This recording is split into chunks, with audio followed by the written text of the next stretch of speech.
سنا ہے قدسیوں سے میں نے کہ وہ شیر بھی ہوشیار ہوگا۔ وہ مکہ کے رہنے والے، مدینہ طیبہ کی چٹائیوں پر بیٹھنے والے، ایک کھجور پر پورا دن اکتفا کرنے والے، پیوند لگے کپڑے پہننے والے، وہ رسول پاک کے غلام، لیکن نکلے تھے مکہ سے پیوند لگے کپڑے بغیر چپل کے۔ اس وقت کی 2 سپر پاور طاقتوں کو گھٹنے ٹیکنے پر مجبور کر دیا تھا۔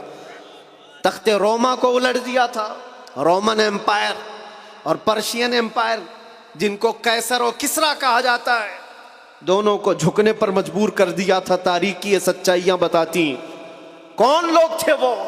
خالد بن ولید، سیف اللہ المسلول، 4 لاکھ صلیبیوں کے سامنے مقابلے کے لیے کھڑے تھے۔ تو صلیبیوں کے بادشاہ نے کہا تھا کہ یہ عرب کے بدو یا عرب کے دیہاتی لوگ ہم سے لڑنے آئے، جو رومن ایمپائر کے فوجی ہیں، اسلحے سے لیس ہیں، طاقت سے بھرپور ہیں۔ تو خالد بن ولید نے کیا کہا تھا جانتے ہو؟ آپ نے کہا تھا، رومیو، جس طرح تمہارے فوجی شراب پسند کرتے ہیں، ہم وہ فوج لے کر کے آئے ہیں، تمہاری شراب سے زیادہ ہم شہادت پسند کرتے ہیں۔ یہ وہ لوگ ہیں جو شہادت کے لیے جیتے ہیں۔ عزیزان گرامی وقار، وہ ایمان کامل جب آ جائے تو پھر یہ طوفان اور یہ آندھیاں اپنا رخ موڑ لیں گی۔ آج وجہ یہی ہے، ان سے پھرے جہاں پھرا پھرائی کمی وقار میں۔ ان کے جو ہم غلام تھے، خلق کے پیشوا رہے۔ حضور پاک صلی اللہ تعالی علیہ وسلم کی غلامی سے جہاں کہیں تم منہ پھیرو گے، تھوڑا سا بھی ہٹو گے، عزت نکال لی جائے گی، عزت ختم کر دی جائے گی۔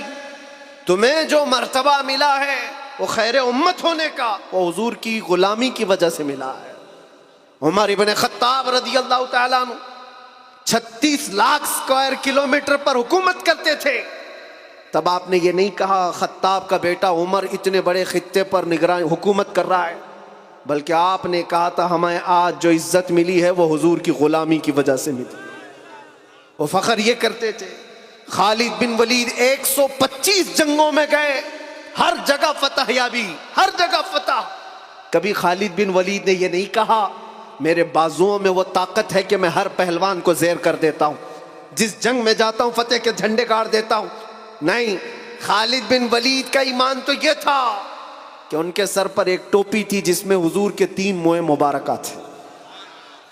وہ فتح کا صحرا انہی موئے مبارک کو دیتے اور کہتے یہ نسبت میرے ساتھ ہے، اس لیے اللہ مجھے ہر جگہ فتح عطا کرتا ہے۔ انہیں جو عزتیں ملی تھی دنیا میں، جو اقتدار ملا تھا، وہ حضور کی غلامی کی بنیاد پر، اور آج ہمارے پاس جو عزت ہے وہ حضور کی غلامی کی وجہ سے۔ نبی پاک صلی اللہ تعالی علیہ وسلم کی بات کرتے رہو۔ ایک جملہ میں اکثر کہا کرتا ہوں، ان کی بات کرو ہر دل پہ راج کرو، ان کی بات کرو ہر دل پہ راج کرو۔ دیکھنا آپ جو اس مذہب میں اس طریقے پر جتنا بڑھتا جاتا ہے، اللہ اس کی عزت میں اضافہ کرتا ہے۔ تم اگر 70 دروازوں میں بند ہو کر کے بھی بیٹھے رہو، اللہ تمہاری محبت خلق کی دلوں کے اندر ڈالتا ہے۔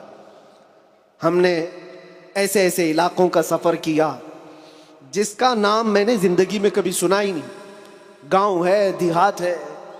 راجستھان کے علاقے سے کچھ حضرات آئے تھے، نہایت غریب علاقے کے لوگ، اور مجھ سے بعد رمضان آ کر ایک مفتی صاحب تھے، اس کے نمائندے تھے، انہوں نے کہا ہمارے قافلے میں یا جس جگہ سے میں نمائندہ بن کر کے آیا ہوں، وہاں کے لوگوں میں غریب لوگ ہیں۔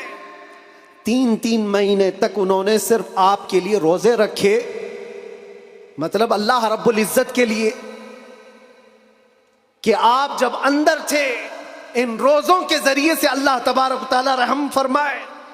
یہ باتیں میں نے ایک جگہ سے نہیں، دنیا کے کتنے خطوں سے سنا۔ ہر جگہ سے لوگ یہ جو دعاؤں کا سلسلہ رکھے ہوئے تھے، کس نے ان کو دعاؤں کے لیے آمادہ کیا تھا؟ کون ہے؟ یہ ساری خلقت مجھے پہچاننے والی کیسے بن گئی؟ ان کے دلوں کے اندر کون ڈالا کہ 8 مہینے دروازوں کے اندر ایسا بند تھا کہ میرے بچے مجھے نہیں دیکھ سکتے تھے، میرے بھائی بہن مجھے دیکھ نہیں سکتے، مجھے ملاقات کرنے کی بھی اجازت نہیں دی جاتی، جب اتنے دروازوں کے اندر بند رکھا گیا تھا جہاں چڑیا بھی نہ اڑے۔ لیکن میں نے یہ محسوس کیا لاکھوں دلوں میں اللہ رب العزت نے محبت ڈال رکھی تھی۔ اس کی وجہ یہ ہے، چوری کر کے گیا ہوتا، لوٹ مار کر کے گیا ہوتا تو لوگ یہی کہتے کہ کچرا تھا چلا گیا۔ حضور پاک کی بات کر کے جائے تو مرنے کے بعد بھی اللہ اس کو دلوں کے اندر زندہ رکھتا۔ یہ تو قید خانے کے اندر گیا جہاں سے آنے کی امید ہوتی ہے، قبر کے اندر بھی جائے تو اللہ تعالیٰ اس کا نام زندہ رکھتا ہے۔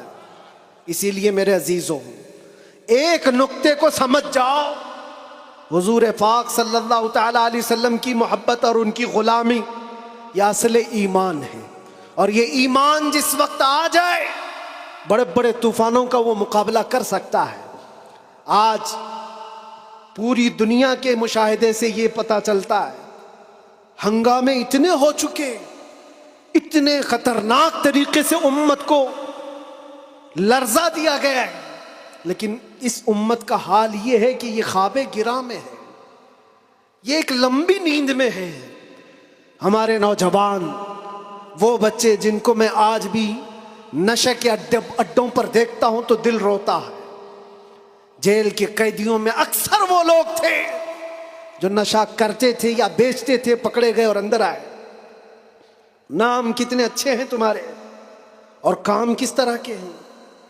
کئی لوگوں نے توبہ کیا، لیکن وہ ایک جیل کی بات نہیں، یہاں تقریباً 10 جیلوں میں یہی حال ہے۔ اے نوجوانوں، یاد رکھو ایک بات، اگر حضور سے محبت کرتے ہو تو ہر جمعرات کو تمہارے اعمال فرشتے حضور کی بارگاہ میں لے جاتے ہیں۔ ہر جمعرات کو فرشتے تمہارے نام کے ساتھ حضور کی بارگاہ میں پیش کرتے ہیں، فلاں بن فلاں نے ہفتے بھر یہ کام کیے۔ حضور پاک صلی اللہ علیہ وسلم فرماتے ہیں، میں اپنے ہر امتی کو اس کے باپ کے نام سے پہچانتا ہوں، ہر امتی کو پہچانتا ہوں۔ جب اس کے برے اعمال مجھ تک پہنچائے جاتے ہیں تو مجھے غم ہوتا ہے، میں استغفار کرتا ہوں اللہ کی بارگاہ میں، اور جب اچھے اعمال پیش کیے جاتے ہیں تو اللہ کی بارگاہ میں شکر بجا لاتا ہوں۔ تھوڑا اپنی زندگی کے اوپر نظر ڈال کر دیکھو، کتنے ہفتے ایسے گزر گئے ہوں گے کہ جب ہمارے برے اعمال حضور کی بارگاہ میں پیش کیے جا رہے ہوں۔ کیا یہ اب بھی بدلنے کا وقت نہیں ہے نوجوانوں؟ دنیا یہ چاہتی ہے کہ تم نشے کے اڈوں میں کھوئے رہو۔ کچھ علاقوں میں ایسے بھی میں نے دیکھے ہیں جہاں بڑے بڑے لوگوں کا انہیں سپورٹ ہے کہ کرو تم نشہ، بیچو تم نشہ، تمہاری نسلیں برباد ہو جائیں، تمہارا علاقہ برباد ہو جائے۔ آج سے صرف 70 سال پہلے کی بات ہے، ہمارے اس ملک میں ایجوکیشن لیول اس وقت بھی مسلمانوں کا سب سے اوپر تھا، اور آج آپ بخوبی دیکھ سکتے ہیں کس طرح سے ہمیں پکارا جا رہا ہے، کیسے ہمیں تانے دے کے سارے ڈیبیٹ کیے جا رہے ہیں۔ کہاں کہاں تمہیں پنچر مین کہا جاتا ہے، کیوں؟